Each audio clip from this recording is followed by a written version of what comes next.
Cette vidéo va vous apprendre les 7 règles qui vous permettront d'obtenir de l'argent, de le garder et de le faire fructifier. L'homme le plus riche de Babylone est un livre écrit par George Clason en 1926, dont les leçons sont tout aussi valables qu'elles ne l'étaient à l'époque, ce qui explique la popularité constante du livre depuis près d'un siècle. Au 2e millénaire avant Jésus-Christ, Babylone est une ville d'une richesse et d'une splendeur rarement connue dans l'histoire, et dont la mémoire perdure encore aujourd'hui, entre légende et réalité. Les prouesses techniques de l'homme permettent, à l'époque, de transformer ce désert aride au cœur de la Mésopotamie en mégapole abondante de richesses. À vrai dire, Babylone c'était plutôt un contraste entre deux mondes, des demeures somptueuses, éblouissantes de richesse, mais à la fois ternies par une terrible pauvreté. En fait, après plusieurs années de grande prospérité permise par l'expansion de la ville, avec la construction de grands canaux d'irrigation et de grands temples, la fin des travaux menace de mettre fin à cette période de prospérité. Le peuple semble incapable de pourvoir à ses propres besoins. Les travailleurs sont sans emploi, les marchands n'ont que de rares clients, les fermiers ne réussissent pas à vendre leurs produits, le peuple manque d'or pour acheter de la nourriture et seule une minorité de riches se partagent l'essentiel des richesses. Prenant conscience de cette réalité, le roi s'interroge sur les possibilités pour redonner un nouveau souffle à son économie. Il a conscience que la prospérité financière de son empire dépend de la prospérité financière de chacun de ses citoyens. À la fois, il sait qu'on ne peut pas condamner les personnes qui ont connu la réussite et qui ont gagné leur argent honnêtement, mais il sait qu'il doit trouver un moyen pour partager les richesses d'une manière plus équitable. Il fait alors convier celui qu'on dit être l'homme le plus riche de Babylone. Arcade, notre ville est en situation très difficile parce que peu d'hommes connaissent la façon d'obtenir la richesse, et par conséquent, ils la monopolisent pendant que la masse des citoyens ne connaît pas le moyen de conserver une partie de l'or qu'il reçoit. Mon désir est que Babylone devienne la ville la plus riche au monde. Alors ce doit être une ville où il y a beaucoup d'hommes riches. J'ai besoin que tu partages les secrets qui t'ont permis d'acquérir tant de richesses à partir de rien, pour que ceux à qui tu les auras enseignés puissent à leur tour enseigner ces secrets à tous les sujets valeureux de mon royaume. 2 semaines plus tard, Arcade était dans la grande salle du temple de la connaissance du roi, entouré par les 100 personnes élues pour l'occasion. En tant que fidèle sujet de notre grand roi, commença Arcade, je me présente devant vous à son service. Il me demande de vous révéler mon savoir, parce qu'un jour je fus un pauvre jeune homme qui avait un grand désir de posséder de l'or et que j'ai trouvé la façon de l'acquérir. J'ai commencé ma fortune très humblement. Je n'avais pas plus que vous pour jouir pleinement de la vie et pas plus que la majorité des citoyens de Babylone. J'ai découvert depuis tous les moyens de remplir ma bourse et j'en ai trouvé 7. Écoutez attentivement ces leçons, qu'elles deviennent la graine de la richesse qui fera épanouir votre propre fortune. Voici le premier moyen. Commencez à remplir votre bourse. Nous avons tous aujourd'hui la capacité de gagner de l'argent par le travail de nos mains ou de notre esprit. Vous devez être capable de ne dépenser qu'une partie de l'argent que vous gagnez. Que désirez-vous le plus? Est-ce la satisfaction de vos désirs quotidiens? Un bijou? Quelques parures? De meilleurs vêtements? Davantage de nourriture? Des choses facilement disparues et oubliées? Ou est-ce des biens substantiels tels de l'or, des terres, des troupeaux, des marchandises, des revenus d'investissement? Les pièces retirées de votre bourse apportent les premières choses. Les pièces laissées dans la bourse apportent les dernières. Voici, chers étudiants, le premier moyen que j'ai découvert pour remplir une bourse vide. Pour chaque 10 pièces que vous gagnez, n'en dépensez que 9. Ensuite, contrôlez vos dépenses.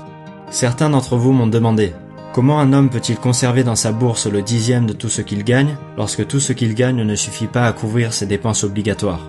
Je vais vous révéler une vérité concernant les hommes et les fils des hommes. Les dépenses dites obligatoires augmentent toujours en proportion de nos revenus, à moins que nous ne soyons pas d'accord. Ne confondez pas vos dépenses obligatoires avec vos désirs. Tous les hommes se débattent avec plus de désirs qu'ils ne peuvent en satisfaire. Croyez-vous que ma richesse me donne à satisfaire tous mes désirs? Il y a une limite à mon temps, il y a une limite à ma force, aux distances que je peux parcourir, à ce que je peux manger et au plaisir dont je peux jouir. Étudiez soigneusement vos habitudes de vie. Ainsi, vous découvrirez que la plupart des dépenses considérées comme obligatoires pourraient être réduites ou éliminées. Voici donc le second moyen de remplir votre bourse. Budgétez vos dépenses de manière à disposer des pièces d'argent pour payer vos dépenses inévitables et vos loisirs, et pour satisfaire vos désirs valables, sans dépenser plus que les 9/10 de vos gains. Le troisième moyen, c'est de faire fructifier votre or. Voilà que votre fortune s'agrandit. Vous vous êtes discipliné à garder le 10e de tout ce que vous gagnez, vous avez contrôlé vos dépenses pour protéger votre trésor grossissant. Maintenant, nous allons examiner les moyens de mettre votre trésor au travail, de manière à ce qu'il génère d'autres trésors. L'or conservé dans une bourse ne rapporte rien. Mon premier investissement profitable fut un prêt que j'accordai à un homme nommé Agar, un fabricant de boucliers. Une fois par an, il achetait de lourdes cargaisons de bronze importées des mers lointaines qu'il utilisait pour fabriquer des armes. Manquant de capitaux pour payer les marchands, il empruntait de ceux qui avaient des surplus d'argent. C'était un homme honorable, il remboursait ses emprunts et y joignait un bon intérêt quand il vendait ses boucliers. Chaque fois que je lui prêtais de l'argent, j'y ajoutais l'intérêt qu'il m'avait payé. Alors, non seulement mon capital augmentait, mais également mes intérêts.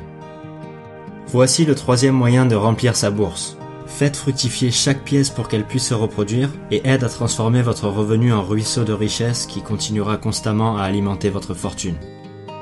Voici le quatrième moyen. Protégez votre trésor contre la perte. Chaque propriétaire d'or est tenté par les occasions qui se présentent de réaliser de gros profits en investissant dans n'importe quel projet attirant. Le premier principe de l'investissement consiste à assurer la sécurité de votre capital.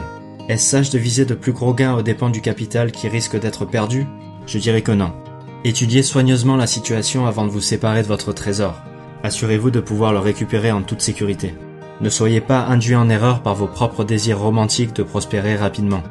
Voici le quatrième moyen de remplir votre bourse, et il est de grande importance s'il empêche votre bourse de se vider une fois bien remplie. Protégez votre trésor contre la perte en investissant uniquement là où votre capital est en sécurité, où il peut être récupéré au moment désiré et où vous ne manquerez pas de recevoir un intérêt convenable. Ensuite, transformez votre propriété en un investissement rentable. La famille d'un homme ne peut pas apprécier pleinement la vie à moins qu'elle ait un terrain où les enfants puissent jouer dans la terre et où la femme puisse cultiver non seulement des fleurs, mais de bonnes herbes riches pour aromatiser les plats de sa famille. Un trop grand nombre des hommes de Babylone élèvent leur famille dans des quartiers malfamés et paient aux propriétaires des loyers très élevés pour un logement trop petit. Ainsi, je recommande que chaque homme possède un toit qui le protège, lui et les siens. Vous pouvez emprunter rapidement pour rétribuer le fabricant de briques et le menuisier, puis quand la maison est terminée, vous pouvez payer le prêteur avec la même régularité que si vous payez le propriétaire.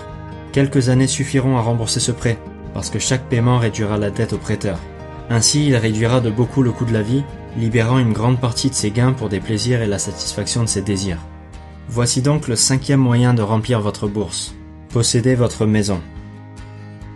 Assurez-vous un revenu pour l'avenir. Il appartient à l'homme de prévoir un revenu convenable pour les jours à venir où il ne sera plus jeune. Un homme peut par exemple acheter des maisons et des terres. Si elles sont judicieusement choisies d'après leur utilité et leur valeur future, elles ont une valeur qui s'accroît, et leurs bénéfices ou leurs ventes rapporteront conformément au but fixé. Voici donc le sixième moyen de remplir sa bourse.